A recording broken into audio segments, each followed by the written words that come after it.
bonjour, ravi de vous retrouver et bienvenue à cette nouvelle édition de notre programme L'Égypte à la une. Et commençons l'édition d'aujourd'hui avec le président Abdel Fattah el-Sisi qui entame aujourd'hui une visite de 2 jours à Oman selon le porte-parole de la présidence.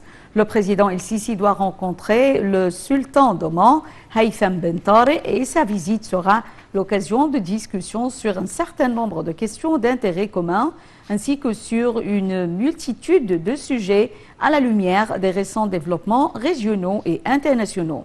Cette visite visera également à consolider les relations fraternelles et profondément enracinées entre les deux pays et à renforcer la coopération bilatérale, a rapporté le porte-parole. Ce sera la deuxième visite d'El-Sisi à Oman. La première visite a eu lieu en 2018 lorsqu'il s'est rendu à Mascate pour une visite officielle de 3 jours, au cours de laquelle il a rencontré le sultan Qaboos Ben Saïd. C'était la première fois qu'un président égyptien se rendait à Oman depuis 2009. En janvier 2020, lorsque Ben Saïd est décédé, à l'âge de 79 ans, après près de 50 ans de règne sur le sultanat, le président el-Sisi a déclaré une période de deuil de 3 jours et le Premier ministre Mustafa Madbouli s'est rendu à Oman pour présenter les condoléances de l'Égypte. L'émir du Qatar, Cheikh Tamim Ben Hamad Al Thani, est arrivé vendredi dernier en Égypte, 1 an et demi après la reprise des relations entre le Caire et cet État gazier du Golfe. Accueilli à sa descente d'avion par le président Abdel Fattah el-Sisi, l'émir est en Égypte pour la première fois depuis 7 ans. Le président Abdel Fattah el-Sisi a déclaré samedi que la visite en Égypte de l'émir du Qatar, Tamim Ben Hamad Al Thani, illustrait les progrès des relations bilatérales après que les deux pays ont rétabli leurs relations diplomatiques l'année dernière. Selon un communiqué de la présidence égyptienne publié tout samedi, les deux dirigeants ainsi que les délégations des deux pays ont discuté des questions bilatérales, régionales et mondiales dans la capitale égyptienne, le Caire. L'émir du Qatar est arrivé vendredi au Caire pour sa première visite en Égypte depuis que les deux pays ont mis fin à leur rupture diplomatique en janvier de l'année dernière. Au cours de la rencontre, le président el-Sisi a indiqué que la visite de l'émir du Qatar a consolidé la voie du développement des relations bilatérales dans tous les domaines. De son côté, l'émir du Qatar a salué le rôle important de l'Égypte au service des causes arabes et ses efforts pour renforcer la solidarité arabe à tous les niveaux, ainsi que ses politiques nationales, régionales et mondiales. Il a également exprimé la volonté de son pays de renforcer la coopération bilatérale à l'avenir en augmentant les investissements du Qatar en Égypte. Les deux dirigeants sont aussi convenus d'élargir la coopération bilatérale dans un certain nombre de domaines, en particulier dans les secteurs de l'énergie et de l'agriculture, ainsi que dans le domaine des investissements et du commerce. Les deux chefs d'État ont également insisté sur la nécessité pour les pays arabes de s'unir tout en s'engageant à renforcer la coordination bilatérale pour faire face aux crises régionales. Concernant la question palestinienne, l'émir du Qatar a salué les efforts de l'Égypte pour reconstruire la bande de Gaza, soulignant l'importance de relancer le processus de paix afin de parvenir à une solution juste et globale à la cause palestinienne qui garantisse les droits légitimes du peuple palestinien. Les deux parties ont également discuté des perspectives de coopération pour lutter contre le terrorisme et les idéologies extrémistes, rappelant l'importance d'intensifier les efforts de la communauté internationale en la matière. Rompues durant 3 ans, les relations diplomatiques entre le Caire et l'État gazier du Golfe n'ont repris qu'en janvier 2021 dans le cadre d'une réconciliation scellée entre le Qatar, l'Égypte, l'Arabie saoudite, les Émirats arabes unis et Bahreïn qui avaient mis fin en juin 2017 à leurs relations avec le Qatar, accusé notamment d'être trop proche de l'Iran et de soutenir les frères terroristes. Signe de la détente des relations entre les deux pays, le Qatar avait annoncé fin mars qu'il allait investir 5 milliards d'euros en Égypte, tandis que le géant qatari des hydrocarbures Qatar Energy avait signé un accord avec l'américain ExxonMobil pour acquérir une participation de 40% dans un bloc d'exploration au large de l'Égypte.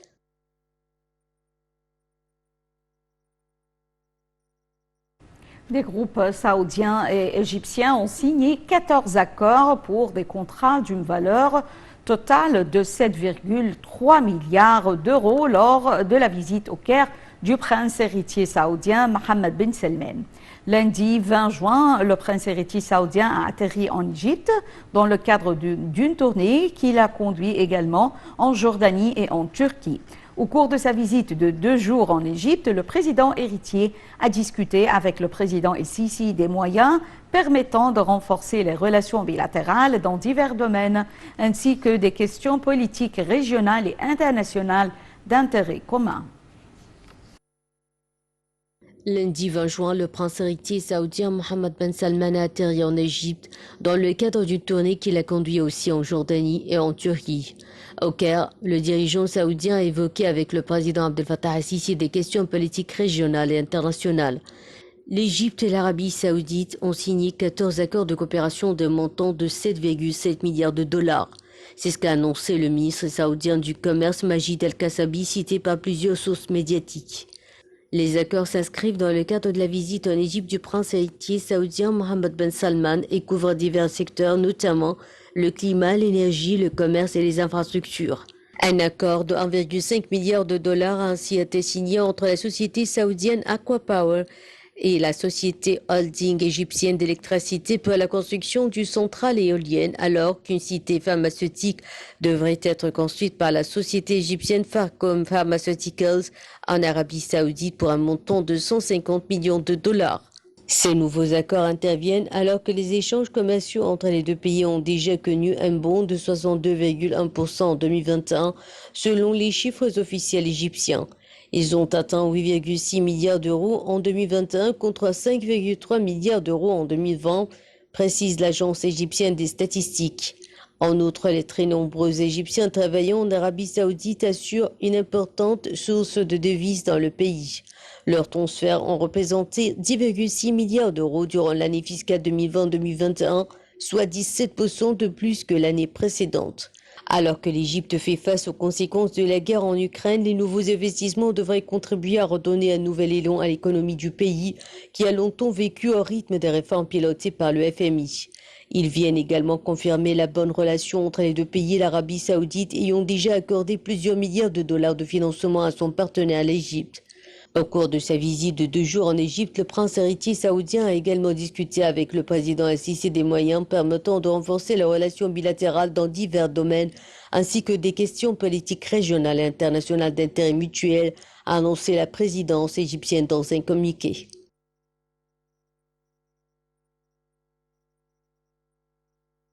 Le président Abdel Fattah el-Sisi a adressé une allocution via visioconférence à l'inauguration de la 3e édition du Forum d'Aswan pour la paix et le développement durable. Dans son allocution, le président a jugé importante la solidarité entre les pays africains via un nombre d'initiatives pour trouver des solutions efficaces et créatives permettant de surmonter les circonstances difficiles actuelles et ce, à la lumière des défis que relève le continent. Le chef de l'État a estimé indispensable de poursuivre la mise en œuvre de ces initiatives via des mécanismes efficaces et dans le cadre d'objectifs ambitieux réalisant les aspirations des peuples africains.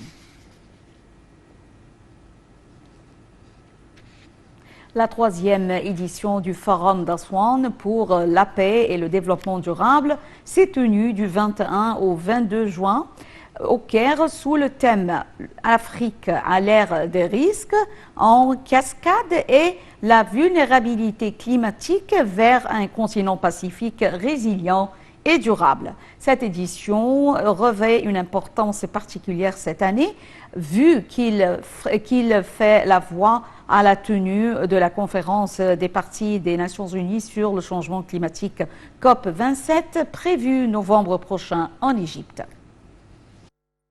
Prélude à la 27e session de la conférence des parties, la COP27 prévue en novembre prochain en Égypte, la capitale égyptienne, le Caire, a accueilli du 21 au 22 juin le 3e forum consacré aux questions de paix, de sécurité et de développement durable en Afrique. Convoqué sur le thème l'Afrique à l'ère des risques en cascade et de la vulnérabilité climatique vers un continent pacifique résilient et durable, la 3e édition du Forum d'Aswan revêt une signification particulière en ce qu'elle constitue une étape importante vers la tenue de la 27e session de la conférence des parties, la COP27 prévue en novembre prochain en Égypte. Cette édition a examiné les impacts du changement climatique sur les efforts de paix et le développement durable en Afrique, en tenant compte du rôle clé joué par l'Égypte dans sa coopération internationale et africaine dans le domaine de la paix et de la sécurité d'une part et du changement climatique d'autre part. Organisée par le gouvernement égyptien avec ses partenaires stratégiques, notamment les gouvernements du Japon et de Suède, la Banque africaine de développement ainsi que d'autres partenaires africains et internationaux, le forum a réuni des chefs d'État et de gouvernement, des responsables d'organisations régionales et internationales, le secteur privé et des organisations non gouvernementales de la société civile. Il est une plateforme de haut niveau sur les discussions concernant les défis auxquels est confronté le continent africain. Aussi, il constitue un espace de proposition des approches durables à travers une coopération avec les décideurs internationaux. Cette édition a abordé également un certain nombre de priorités de l'Afrique. Il s'agit notamment du renforcement de la coopération pour lutter contre le terrorisme, surmonter les effets de la pandémie de Covid-19, de la sécurité alimentaire et faire progresser les efforts de reconstruction et de développement dans certains pays africains. Cette troisième édition se tient dans un contexte international de plus en plus volatile suite à la guerre russe en Ukraine. Cela en raison des perturbations observées sur les marchés de l'énergie et des matières premières. Une situation ayant entraîné une flambée des prix qui a de fortes répercussions sur de nombreux pays africains tributaires des importations de denrées alimentaires. L'Égypte et la compagnie allemande Siemens viennent de signer un contrat pharaonique pour la construction de 3 lignes de chemin de fer pour un train à grande vitesse d'une longueur de plus de 2000 km. Les 3 nouvelles lignes sont électrifiées. C'est une véritable révolution pour l'Égypte qui est en cette année où l'Égypte doit accueillir la COP 27 en novembre prochain. Les trains électriques pour le transport d'hommes et des marchandises sont écologiques. Les détails avec Dalia Karam. L'Égypte et la compagnie allemande Siemens viennent de signer un contrat pharaonique pour la construction de 3 lignes de chemin de fer pour un train à grande vitesse d'une longueur de plus de 2000 km. Le plus grand contrat de Siemens en 175 ans d'existence selon le PDG du géant allemand. La première ligne de chemin de fer est déjà en cours de construction. Elle relie Suez à la nouvelle capitale administrative, passe par la banlieue du Caire et remonte vers la Méditerranée. Alexandrie puis Alamine et enfin Marsa Matrouh près de la frontière libéenne. Son coût est estimé à une vingtaine de milliards d'euros.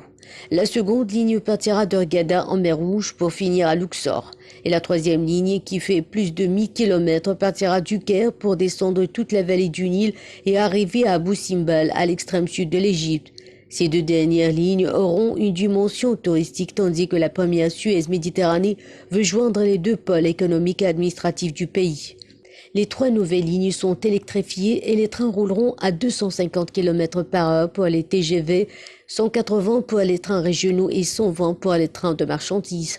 La première ligne devrait être terminée en 2027, mais certains tronçons seront opérationnels dès l'année prochaine.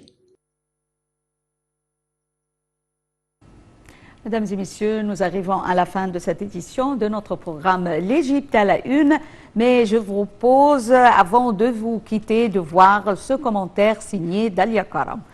Vous aimeriez tout connaître des pharaons, de ceux qui sont restés dans l'histoire, mais aussi des autres aujourd'hui méconnus. Rendez-vous au Mucène de Marseille pour visiter l'exposition Pharaons Superstars qui se tient du 22 juin au 17 octobre 2022. Dalia Karam nous donne plus de détails. Merci pour votre fidélité à Nile TV International. Bonne journée et au revoir. Si tout le monde connaît Khéops, Néfertiti, Toutankhamon, Ramsès et Cléopâtre, en moins 2 noms, qui se souvient aujourd'hui de Téti, de Sésostris ou de Nectanebo? L'exposition Pharaons Superstars au Mucem de Marseille met ainsi en lumière les pharaons devenus des icônes internationales, mais aussi ceux qui, après avoir connu leur heure de gloire dans l'Antiquité, sont depuis presque tombés dans l'oubli. Entre l'histoire et légende, le visiteur découvre sur 5000 mètres carrés les différents exploits de ces pharaons et surtout leur notoriété posthume. Initialement prévue à l'été 2020, cette grande exposition avait dû être ajournée en raison des circonstances sanitaires. L'originalité de cette exposition est de présenter une grande variété d'œuvres d'art, de documents historiques et d'objets de consommation contemporains. Au total, ce sont près de 300 pièces qui sont réunies, issues des fonds du MUCAM et des grandes collections françaises et européennes. Cette exposition ne se limite pas à l'Égypte ancienne. Elle présente un ensemble d'objets particulièrement variés, couvrant une période de 5000 ans, l'idée étant de faire connaître des pharaons importants ou sans gloire de leur vivant et de suivre leur destin jusqu'au XXIe siècle de notre ère. Pour ce faire, le visiteur découvre successivement des antiquités égyptiennes datant des pharaons, des œuvres d'art occidentales et orientales du Moyen-Âge à nos jours, comme des tableaux ou des sculptures, des photographies et des films historiques, mais aussi des objets de la vie quotidienne et de la culture pop contemporaine. L'exposition met en lumière les moyens par lesquels les historiens ont eu connaissance de certains pharaons. Statues dédiées par des pharaons à leurs prédécesseurs les plus prestigieux, ou stèles offertes par de simples particuliers à des souverains défunts considérés comme des saints patrons. Sans oublier des portraits d'Égyptiens œuvrant au culte des gloires du passé. À travers des objets précieux, des fragments de monuments et des témoignages de l'activité militaire des pharaons, le parcours explicite aussi quelques-unes des raisons pour lesquels certains rois sont restés dans la postérité.